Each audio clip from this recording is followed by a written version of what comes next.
राहुल गांधी की वोटर अधिकार यात्रा के बीच जब विवाद खड़ा हुआ, नरेंद्र मोदी को लेकर जो अपशब्दों का प्रयोग किया गया, उनके परिवार को लेकर अपशब्दों का प्रयोग किया गया और जिस तरीके से राहुल गांधी लगातार वोट चोरी का आरोप लगा रहे हैं, उसके बाद पटना में बड़ा प्रदर्शन हुआ है।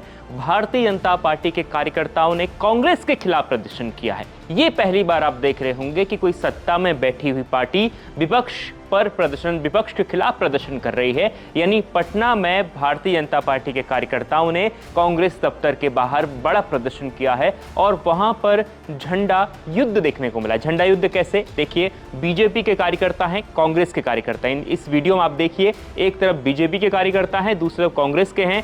दोनों अपनी अपनी पार्टी के झंडे से एक दूसरे पर हमला करते हुए नजर आ रहे हैं। झंडे से एक दूसरे को लगातार मारने की कोशिश कर रहे हैं। तो ये झंडा वॉर लगातार सोशल मीडिया में वायरल हो रहा है। और ये प्रदर्शन किस लिए हुआ, पूरी कहानी मैं आपको इस वीडियो में बता रहा हूं। तो दरअसल क्या हुआ कि लगातार राहुल गांधी अपनी वोटर अधिकार यात्रा के बीच में वोट चोरी का आरोप नरेंद्र मोदी पर लगा रहे हैं और उसी बीच ये खबर सामने आई कि इस वोटर अधिकार यात्रा के बीच में ही नरेंद्र मोदी के परिजनों पर, यानी उनकी माताजी को लेकर अपशब्दों का प्रयोग किया गया। इस प्रकार का लगातार आरोप लगा भारतीय जनता पार्टी की ओर से और उसके बाद भारतीय जनता पार्टी के कार्यकर्ता सड़कों पर उतर गए हैं। कल सोशल मीडिया पर लगातार जो बीजेपी के बड़े नेता थे, चाहे वो रविशंकर प्रसाद हो या फिर एनडीए के जो सहयोगी दल हैं, चाहे वो चिराग पासवान हो या दूसरे बड़े नेता हो, उन्होंने कल राहुल गांधी और कांग्रेस पर निशाना साधा था। उसके बाद आज कांग्रेस के खिलाफ बीजेपी के कार्यकर्ता पटना की सड़कों पर उतरे हैं और उन्होंने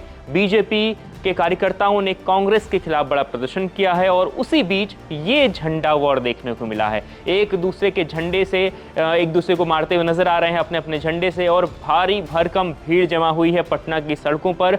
और ये जो है पॉलिटिकल हंगामा इतना बढ़ गया वहां पर कि पूरा रोड जाम हो गया और वहां कार्यकर्ताओं की इतनी भीड़ उमड़ गई कि ऐसा लग रहा था कि वोटर अधिकार के बीच में बीजेपी की भी एक कोई नई रैली वहां पर ना आ गई हो। इस तरीके का माहौल वहां पर नजर आ रहा था, जिसके बाद से लगातार वो तस्वीरें आप सोशल मीडिया पर वायरल हो रही हैं, एक दूसरे को लोग शेयर कर रहे हैं, क्योंकि ये पहली बार इस तरीके का देखा गया है कि अपनी ही पार्टी के झंडे का इस्तेमाल दूसरे को मारने के लिए किया गया वहाँ पर। दरअसल अपने अपनी पार्टी के झंडे का हर कोई सम्मान करता है, अक्सर जो भी राजनीतिक दल होता है, लेकिन आज यहाँ पर अपनी पार्टियों के झंडे का सम्मान नहीं दिखा, बल्कि अपनी पार्टी का झंडा जो उठाते थे प्रचार के लिए या फिर अपनी पार्टी को आगे बढ़ाने के लिए, आज उसी झंडे का इस्तेमाल हुआ, एक दूसरे को, अपने विपक्षी को मारने के लिए उसका इस्तेमाल किया गया है। और ये तस्वीर पटना से आई है और पटना में ये हो सकता है क्योंकि पटना में लगातार आपने देखा होगा कि बिहार के चुनाव में वो चीज़ें सामने आ रही हैं जो बहुत साल पहले वहाँ पर हुआ करती थी। कहा करते थे कि बिहार का चुनाव जो है वो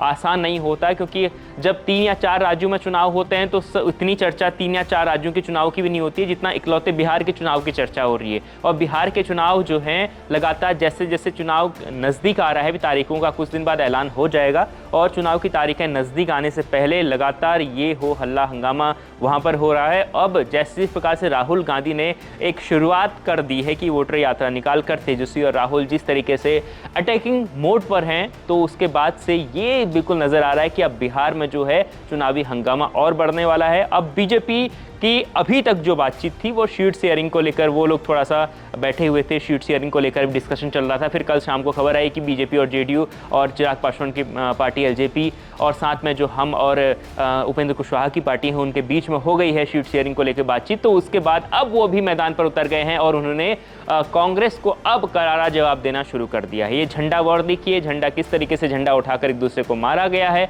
और इसके बाद अब क्या ये पॉलिटिकल हंगामा कहाँ तक जाएगा, ये देखना बेहद दिलचस्प होगा। आगे की खबर आपको बताते रहेंगे, देखते रहिए इंडिया.com।